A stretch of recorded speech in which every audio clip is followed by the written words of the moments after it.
Assalamualaikum warahmatullahi wabarakatuh. Perkenalkan, nama saya Tri Puspitasari, MPM 210-1034 dari kelompok 6. Di sini saya akan menjelaskan laporan pendahuluan atau LP tentang resiko bunuh diri. Baik, yang pertama itu ada definisi. Definisi dari bunuh diri yaitu segala perbuatan yang dilakukan dengan tujuan membinasakan dirinya sendiri, yaitu yang dilakukan oleh seseorang yang sudah tahu akan akibatnya. Resiko bunuh diri ini biasanya dilakukan secara singkat. Menurut W.F. Maramis, bunuh diri merupakan tindakan ekspresi seseorang yang penuh dengan stres. Jika menurut Budi Anakaliat 1993, bunuh diri adalah tindakan agresif terhadap diri sendiri untuk mengakhiri kehidupan. Selanjutnya itu ada etiologi. Etiologi yang pertama yaitu faktor genetik dan teori biologi. Yang kedua, teori sosiologi. Menurut Emil Durkheim, dibagi menjadi 3 kategori, yaitu yang pertama egoistik, yaitu orang yang tidak terintegrasikan pada kelompok sosial. Yang kedua, altruistik, yaitu melakukan suicide untuk kebaikan masyarakat. Dan yang ketiga yaitu anomik. Anomik yaitu kesulitan dalam berhubungan dengan orang lain atau berinteraksi dengan lain, atau susah beradaptasi dengan stresor. Yang ketiga yaitu ada teori psikologi. Menurut Sigmund Freud dan Karl Menninger, meyakini bahwa bunuh diri merupakan hasil dari marah yang diarahkan kepada diri sendiri. Selanjutnya itu ada motif bunuh diri. Motif bunuh diri ini yang pertama dilanda keputusasaan atau depresi. Yang kedua cobaan hidup dan tekanan lingkungan. Yang ketiga gangguan kejiwaan atau tidak waras. Dan yang keempat hempitan ekonomi atau kemiskinan. Dan yang terakhir penderitaan sakit atau mempunyai penyakit yang terlalu panjang. Selanjutnya yaitu jenis bunuh diri.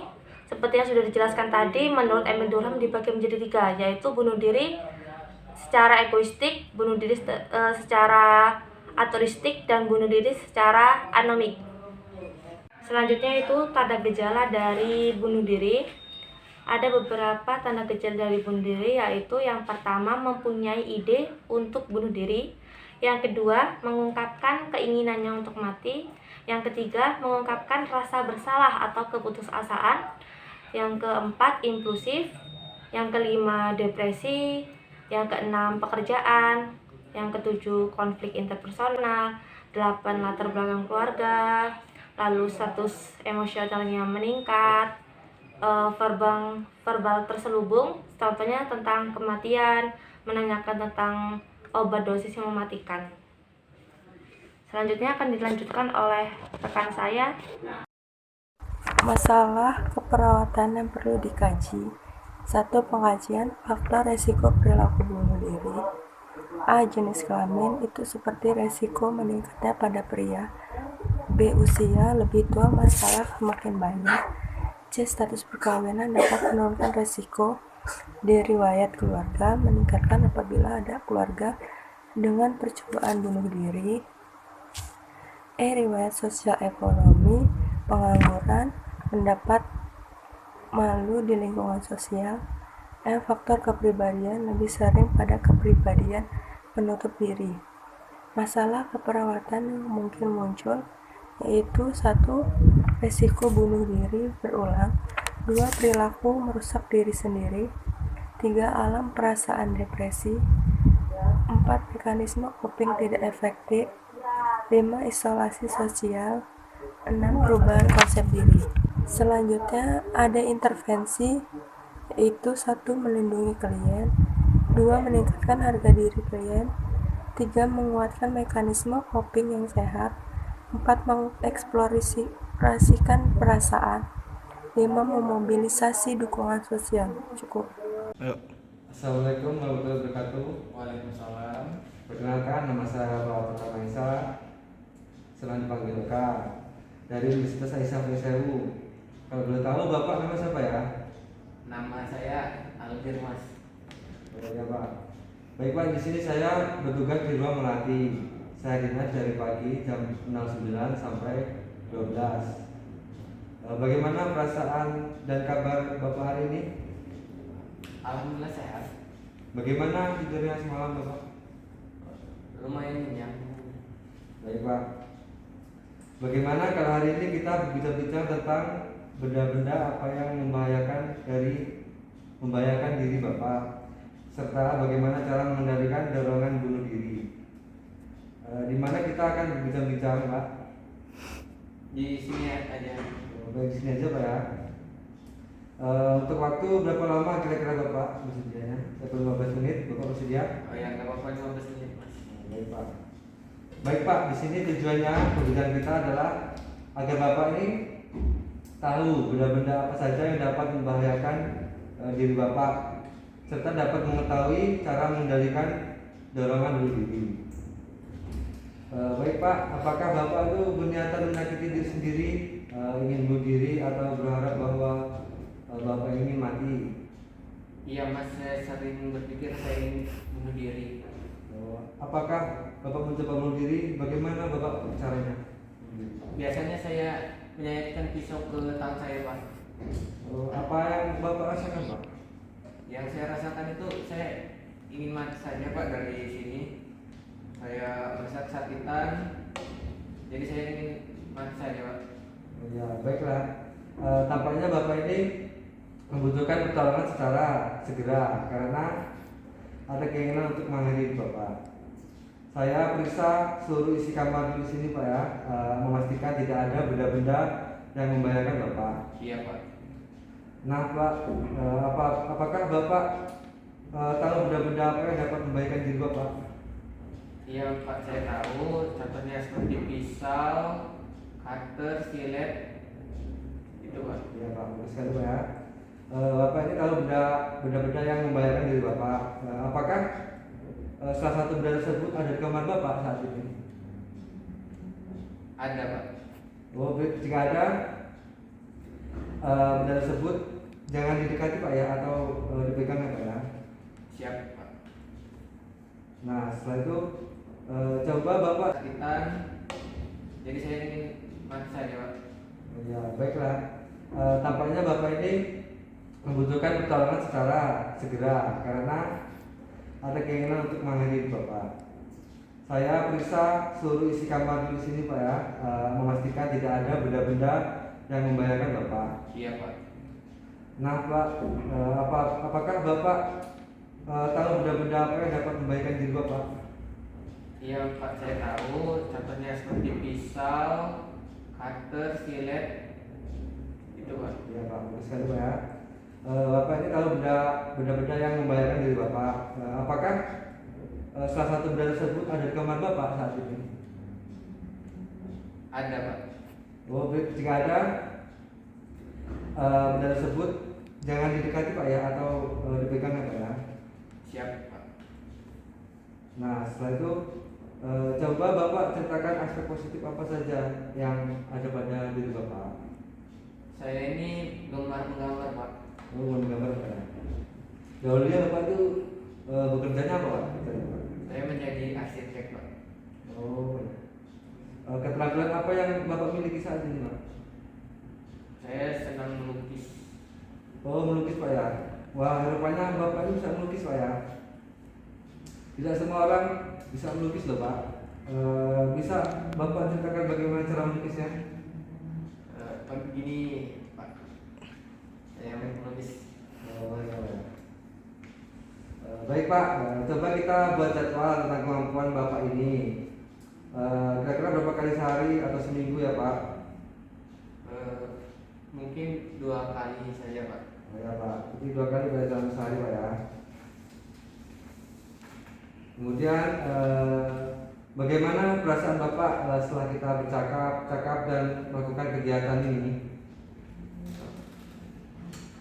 Ya, saya merasa cukup lega. Ya, Pak. Baik Pak, sekarang Bapak coba sebutkan kegiatan apa saja yang kita lakukan tadi Pak. Kita membahas tentang barang-barang yang dapat melukai saya. Bagus Pak ya. Bapak masih ingat kegiatan yang sudah kita lakukan tadi. Baiknya Bapak selanjutnya melakukannya 2 kali sehari. Semua kegiatan latihan kita cantumkan dan kita jadwalkan ya Pak ya. Setiap jam Bapak berapa kali berlatih Pak ya kira-kira Pak ya? Kedua. Oh, dua Pak ya, kita buat jadwal pagi jam 9, kemudian jadwal pagi jam 9, kemudian sorenya jam 5 Pak ya. Iya Pak. Baik Pak, besok saya akan datang lagi untuk mengevaluasi kegiatan Ibu dan kita akan melakukan kegiatan tersebut Pak ya. Apakah Bapak bersedia? Saya bersedia Pak. Baik Pak. Bagaimana kalau besok di launching lagi Pak ya? Iya Pak. Baik Pak, saya permisi. Wassalamualaikum warahmatullahi wabarakatuh. Waalaikumsalam warahmatullahi wabarakatuh. Assalamualaikum, selamat pagi Ibu. Apakah Ibu masih kenal dengan saya? Waalaikumsalam, masih Mbak. Oke. Bagaimana perasaan dan kabar Ibu hari ini? Semalam bisa tidur nggak? Bisa. Bagaimana kalau hari ini kita bakal berbincang-bincang ya Bu? Kita bakal ngomongin tentang aspek positif keluarga dan lingkungan Ibu. Kita bicaranya di sini aja, waktunya kurang lebih 15 menit. Apakah Ibu bersedia? Oke. Nah, tujuan dari pembicaraan kita ini adalah supaya Ibu tahu cara apa saja sih yang dapat mengendalikan dorongan buat Ibu tuh bunuh diri. Nah, jadi terus bagaimana dengan kegiatan kemarin? Apakah Ibu udah lakuin? Sudah. Oke, bagus. Nah, coba Ibu sebutin sih apa saja kegiatan latihan kemarin.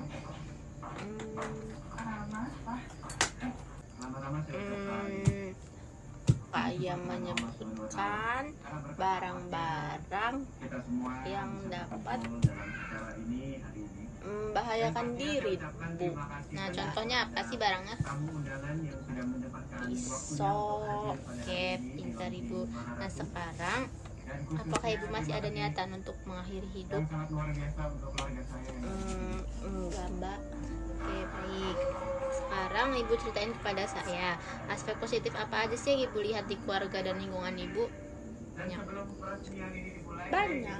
Oke, kalau begitu keluarga Ibu senang berdiskusi, jalan-jalan, membereskan rumah. Nah, Ibu. Iya, Mbak. Nah, coba sekarang Ibu pikirin apa yang terjadi pada keluarga Ibu kalau Ibu udah nggak ikut lagi berdiskusi sama mereka. Pasti mereka bakal sedih kan? Iya. Nah, pintar. Mereka juga pasti sangat membutuhkan Ibu. Sekarang mari kita bakal buat jadwal harian buat Ibu untuk berlatih berpikir positif tentang diri Ibu dan keluarga Ibu. Nah, dengan kegiatan itu, Ibu mau berapa hari sekali bertemu keluarga? 2, 3. Oke, kita bakal berarti 3 kali sehari ya Bu. Iya. Nah, bagaimana perasaan Ibu setelah kita bercakap-cakap hari ini?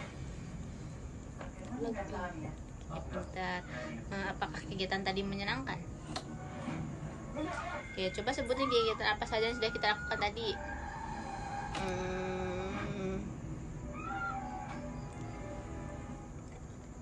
Lupa.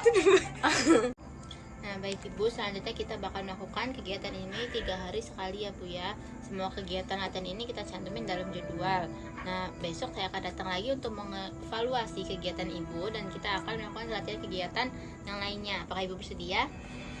Ya, Mbak. Baik, Ibu mau jam berapa? 9. Oke, baik. 9. Iya. Bagaimana kalau di ruang depan? Iya. Oke, baiklah, besok saya akan kesini jam 9 dan kita akan bertemu di ruang depan nanti ya Bu ya. Saya permisi ya Bu. Wassalamualaikum. Salam. Assalamualaikum Pak.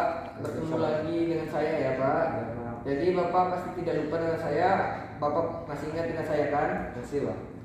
Bagaimana perasaan Bapak hari ini? Cukup menangkan Pak. Sehat. Bapak masih ingat tidak apa sudah kita bicarakan kemarin? Sudah Pak, ingat Pak masih Pak. Ya, apakah Bapak masih berkeinginan untuk menyakiti diri sendiri? Sudah tidak Pak. Bapak, sesuai dengan pembicaraan kita kemarin, bagaimana kalau hari ini membuat harapan untuk masa depan dan cara mencapainya Pak? Iya Pak. Apakah Bapak bersedia? Bersedia Pak. Kita di sini berbincang-bincang 10 menit saja ya Pak. Iya Pak. Tepatnya di sini. Iya. Tujuan dari perbincangan kita hari ini adalah agar Bapak mengetahui bagaimana cara mencapai harapan dan masa depan. Iya Pak. Bagaimana dengan kegiatan kemarin Pak? Cukup menangkan Pak. Apakah sudah dilakukan? Sudah. Ya, bagus sekali. Coba Bapak sebutkan apa saja kegiatan latihan kemarin. Seperti memasak, belajar masak Pak. Coba bagaimana caranya Pak? Masukkan bumbu-bumbu dan bahan-bahannya Pak. Ya, bagus sekali Pak. Bapak masih mengingatnya. Apakah saat ini Bapak masih berniat untuk mengakhiri hidup dan menyakiti diri sendiri? Sudah tidak Pak. Baik Pak, kalau boleh saya tahu apa sih harapan dan masa depan Bapak setelah keluar dari rumah sakit ini? Ingin menjadi chef Pak. Oh, jadi Bapak ingin menjadi chef. Wah, bagus sekali. Apakah sebelumnya Bapak sudah pernah mengikuti kursus memasak? Sudah Pak. Hasilnya bagaimana dengan hasilnya? Ya, cukup memuaskan Pak. Apakah Bapak mendapatkan hasil yang memuaskan? Ya, cukup Pak. Wah, bagus sekali. Kembangkan terus ya Pak, itu sangat bagus. Ya Pak. Apakah Bapak mau berlatih memasak di sini? Mau Pak. Bagaimana kalau berlatihnya dimulai hari ini? Ya Pak, mau Pak. Ya, bagus sekali. Baiklah kalau begitu, bagaimana kalau kita masukkan ke jadwal kegiatan harian Bapak agar harapan dan masa depan yang Bapak rencanakan dapat tercapai? Iya Pak. Ya. Bapak mau tulis sendiri atau dituliskan? Terus aja Pak. Nah, nanti tuliskan jam berapa Bapak latihan memasak, kemudian jangan lupa dicetak di sini ya. Iya Pak. Ya, sudah ya Pak. Bagaimana perasaan Bapak setelah kita bercakap-cakap dan melakukan kegiatan? Apakah kegiatan tadi menyenangkan? Ya, cukup menyenangkan Pak. Lebih baik kita sama-sama belajar. Coba sebutkan kegiatan apa saja yang sudah kita lakukan. Memasak Pak tadi Pak. Ya, bagus Pak. Masih ingat kegiatan yang sudah kita lakukan? Bertemu lagi dengan saya. Apakah ibu masih ingat dengan saya? Bagaimana perasaan ibu hari ini? Alhamdulillah sehat. Ibu masih ingat tidak apa yang sudah kita bicarakan di pertemuan pertama dan kedua kemarin? Apakah ibu masih berkeinginan untuk menyakiti diri sendiri? Ya Allah tidak.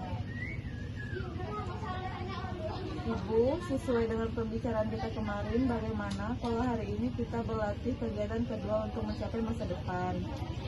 Apakah ibu bersedia? Iya. Mau berapa lama kita berbincang ibu? Cepatnya saja. Bagaimana kalau 30 menit? Baiklah, sesuai dengan perjanjian kita kemarin, hari ini kita berbincang-bincang di sini ya Bu. Tujuannya agar masa depan ibu cepat tercapai. Bagaimana dengan kegiatan kemarin Bu? Apakah sudah dilakukan? Bagus sekali. Coba ibu sebutkan apa saja kegiatan latihan kemarin yang ditulis. Bagus sekali ibu. Ibu masih mengingatnya. Apakah saat ini ibu masih berniat untuk mengakhiri hidup dan menyakiti diri sendiri? Insya Allah tidak. Baik Bu, hari ini kita akan berlatih tahap yang kedua yaitu cara berdoa. Apakah ibu sering berdoa tentang harapan hidup? Sering. Apakah ibu tahu cara berdoa? Seperti apa ibu cara berdoa? Meminta kepada Allah SWT untuk keselamatan saya. Ya, bagus sekali ibu, seperti itu. Jadi, untuk mencapai harapan masa depan ibu harus rajin berdoa ya Bu. Baiklah kalau begitu. Seperti apa ibu cara berdoa? Meminta kepada Allah SWT untuk keselamatan saya. Ya, bagus sekali ibu, seperti itu. Jadi, untuk mencapai harapan masa depan ibu harus rajin berdoa ya Bu. Baiklah kalau begitu, bagaimana kalau kita masuk ke jadwal kegiatan harian ibu agar harapan dan masa depan yang ibu rencanakan dapat tercapai? Ibu mau tulis sendiri atau saya tuliskan? Nah, nanti saya tuliskan jam berapa ibu mulai berdoa, bagaimana pada waktu ibu sholat. Baik. Kemudian jangan lupa dicetak di sini ya Bu. Bagaimana perasaan ibu setelah kita bercakap-cakap dan melakukan kegiatan? Lumayan tenang. Apakah sih kegiatan tadi menyenangkan? Sangat menyenangkan. Selanjutnya, coba sebutkan kegiatan apa saja yang sudah kita lakukan. Sholat, berdoa. Bagus sekali ibu masih ingat kegiatan yang sudah kita lakukan. Baiklah ibu, selanjutnya ibu bisa melakukan kegiatan tersebut. Semua kegiatan latihan kita cantumkan dalam jadwal yang baik. Baik Bu, besok saya akan datang untuk mengevaluasi kegiatan Ibu. Dan kita akan melakukan latihan harian ya Bu. Apakah Ibu bersedia? Iya. Ibu mau jam berapa? Pagi. Baik, bagaimana kalau jam 9 Bu? Ibu maunya di mana kita berbincang-bincang? Baiklah, besok saya akan ke sini jam 9. Saya permisi dulu ya Bu. Assalamualaikum. Pagi Pak. Pagi Pak. Dengan ketemu sangat lagi Pak. Iya. Jadi gimana? Bapak masih ingat nggak dengan saya? Lupa pasti. Bagaimana perasaan Bapak hari ini? Perasaan saya cemas, kayak pengen bunuh diri gitu Pak. Bapak masih ingat nggak pertemuan kemarin? Masih. Ya benar sekali. Bapak sesuai rencana kita kemarin. Bagaimana kalau hari ini kita berlatih kegiatan harian mau Pak? Apakah bersedia? Bersedia Pak. Jadi kita akan berbincang selama 10 menit Pak ya. Baiklah, sesuai dengan perjanjian kita kemarin, hari ini kita bincang-bincang di sini saja dulu.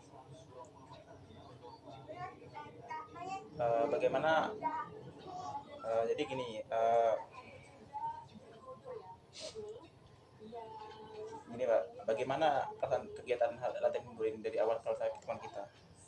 Apakah Pak masih ingatnya? Saya iya masih mengingat ya.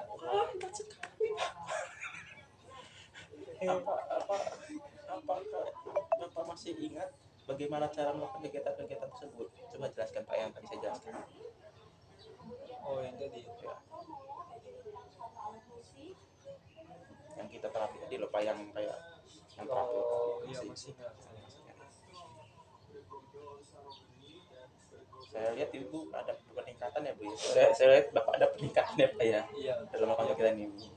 Baik, Ibu lebih baik dari sebelumnya. Saya nilai Ibu lebih bagus sekali dalam semua kegiatan dan tidak ada niatan untuk bunuh diri. Semua masalah yang Bapak tadi sudah mulai kalah ya. Gimana sekarang ada tentang lagi ya? Ada yang keluar? Tidak ada. Masalah utang lain dan ada ya? Ada. Itu saya pakai tuh ya. Nanti kita ada fokus lagi paling ya sekitar nanti ada kegiatan lagi nanti hadiah pun kan ada penyesuaian yang kita lakukan. Gitu sih permisi Pak ya. Iya. Assalamualaikum. Sama.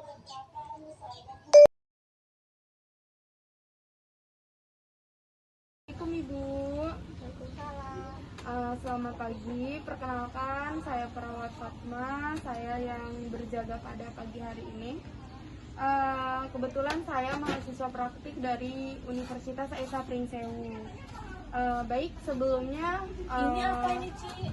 Ibu boleh memperkenalkan diri kepada saya. Ibu namanya siapa Bu? Ibu Reni, dengan Ibu Reni. Benar Ibu orang tua dari adik Rohim? Baik Bu, Ibu Rohim adalah putra dari Ibu yang saya rawat di sini. Sekarang kita akan mendiskusikan tentang tanda dan gejala bunuh diri dan cara melindungi dari bunuh diri. Apakah Ibu bersedia untuk saya kasih edukasi tentang bunuh diri? Tempatnya di sini, apakah Ibu bersedia? Waktunya 10-15 menit. Tempatnya di sini. Kita langsung saja ya Bu ya. Sebelumnya Ibu ada melihat perilaku Bapak Rohim selama ini terlihat aneh tidak ya Bu? Ya.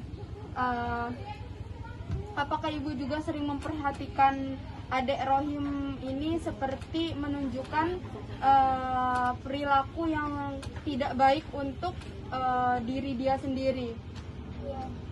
Karena pada umumnya untuk melakukan tindakan bunuh diri itu ada tanda dan gejalanya.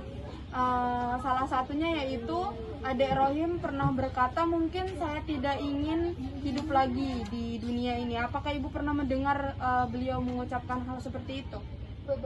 Beberapa kali.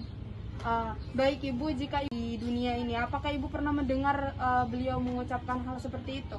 Beberapa kali. Baik Ibu, jika Ibu pernah mendengar adik Rohim pernah mengatakan hal seperti itu, sebaiknya Ibu lebih siaga lagi untuk lebih memperhatikan lagi adik Rohim agar kita bisa menjauhkan hal yang tidak kita inginkan. Contohnya kita bisa menjauhkan benda atau alat yang tajam seperti gunting, pisau ataupun dan yang lainnya, karena kita tidak ingin hal yang tidak kita inginkan terjadi. Tetapi kalau sudah ibu lakukan tindakan untuk supaya adik rohim ini mencegah perilaku yang tidak baik, sebaiknya ibu bawa adik rohim ke rumah sakit ataupun ke tempat perawatan yang baik. Baik Bu, apakah sudah jelas apa yang saya beritahukan kepada ibu? Jelas. Jadi bagaimana perasaan ibu tentang edukasi yang telah saya berikan? Apa penangkapan ibu? Apakah ibu sudah paham dengan cara ibu menjauhkan alat tajam? Baik Bu, coba ibu sebutkan alat apa saja yang bisa dihindari agar adik rohim tidak melakukan hal yang tidak diinginkan. Mungkin seperti pisau, gunting, benda-benda tajam lainnya. Iya, baik Bu, bagus sekali karena ibu sudah beritahukan kepada ibu. Baik Bu, untuk edukasi yang lebih lanjut lagi, kita mungkin bisa bahas di esok hari. Apakah ibu bersedia? Tempatnya tetap di sini ya Bu ya. Waktunya tetap sama 10-15 menit. Baik, langsung saja Bu, saya ucapkan terima kasih atas waktunya. Wassalamualaikum warahmatullahi wabarakatuh. Masih ingat dengan saya? Masih. Oke, sesuai janji kita minggu lalu ya Ibu, kita ketemu lagi. Ada beberapa pertanyaan tentang cara merawat yang kita bicarakan minggu lalu ya. Sekarang kita akan latihan cara merawat tersebut ya Ibu. Kita akan coba dulu di sini. Setelah itu kita baru cobakan langsung ke Pak Rohimnya. Untuk waktunya Ibu mau berapa lama? Secepatnya. Bagaimana kalau 15 menit? Baik. Baiklah. Untuk tempatnya Ibu mau di sini atau di taman? Sini saja. Oke. Baiklah Ibu. Sekarang Ibu anggap saya ini Pak Rohim. Iya. Coba Ibu perhatikan saya berbicara yang benar jika Pak Rohim sedang mengalami perasaan ingin mati. Sekarang praktekkan cara memberikan pujian kepada Pak Rohim. Ibu sudah tahu belum pujiannya? Belum. Kalau misalnya Pak Rohim nih ya melakukan tindakan yang positif, Ibu beri pujian nih. Contohnya itu, selamat ya untuk anak Ibu atas pencapaiannya. Terus semangatkan dia selalu. Lalu Ibu sudah tahu belum cara memotivasi Pak Rohim untuk minum obat dan melakukan kegiatan positif? Sudah. Oke, sudah ya. Ternyata Ibu sudah mengerti cara merawat Pak Rohim ya. Bagaimana kalau kita mencoba langsung ke Pak Rohimnya? Baik. Langsung ya. Langsung ke evaluasi. Baik Ibu, jika Ibu sudah mengerti semuanya, saya permisi dulu ya Ibu. Kita akan bertemu lagi untuk minggu depan. Assalamualaikum Ibu. Masih ingat dengan saya? Saya perawat Resti.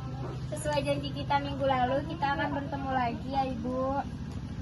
Bagaimana pertanyaan tentang cara diskusi dengan Ade Rohim tentang harapan masa depan yang kita bicarakan minggu lalu. Sekarang kita latihan lagi ya Bu. Baik, sekarang anggap saya sebagai Ade Rohim. Coba Ibu perhatikan cara bicara yang benar jika Ade Rohim sedang mengalami perasaan ingin mati. Coba Ibu sekarang diskusikan pada Ade Rohim, apakah dia ada harapan di masa depannya? Ada, dia ingin menjadi pemain sepak bola. Bagaimana cara pengarahan Ibu kepada dia? Apakah Ibu mengerti pengarahannya? Baik Bu, arahkan Ade Rohim untuk ini ya Bu, minum obat yang teratur dan agar cepat sembuh dan bisa berlatih agar menjadi pemain sepak bola yang profesional. Baik Bu, apakah Ibu sudah mengerti sekarang pengarahan untuk Ade Rohimnya? Sudah. Baik Bu, mungkin itu saja untuk diskusi kita pada hari ini. Kalau sudah tidak ingin ada yang ditanyakan, saya permisi dulu Bu. Assalamualaikum. Tiga. Assalamualaikum, selamat pagi Pak. Waalaikumsalam. Masih ingat dengan saya Pak? Masih Pak. Benar Pak, saya perawatan Pak. Baik, hari ini Pak Rohim sudah bisa pulang ya Pak. Sebaiknya kita membicarakan jadwal Pak Rohim selama di rumah. Waktunya di sini Pak 30 menit ya Pak. Baik Pak, bersedia ya Pak? Baik Pak, ini jadwal Rohim selama di rumah sakit. Coba perhatikan, dapatkah diperhatikan di rumah? Tolong dilanjutkan di rumah ya Pak. Baik jadwal aktivitas maupun jadwal minumnya.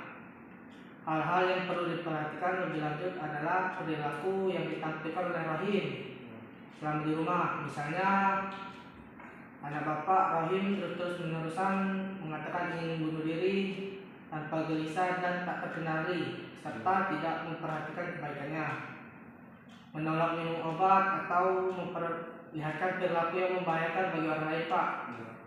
Tolong Bapak dan Ibu segera hubungi rumah sakit jiwa tersebut ya Pak, terdekat atau klinik terdekat. Bagaimana Pak? Ada yang ditanyakan tidak Pak? Masih ada yang belum jelas? Baik, nanti saya akan kasih jadwal kegiatan harian Anda untuk dibawa pulang ya Pak. Ini nanti saya kasih surat rujukan untuk perawat Anda di puskesmas Baulan ya Pak. Jangan lupa kontrol terus anaknya Pak di puskesmas sebelum obat habis, atau ada gejala yang tampak tidak baik bisa langsung dikomunikasikan ke rumah sakit yang terdekat Pak. Jika tidak ada yang ditanyakan Pak, terima kasih ya Pak atas waktunya.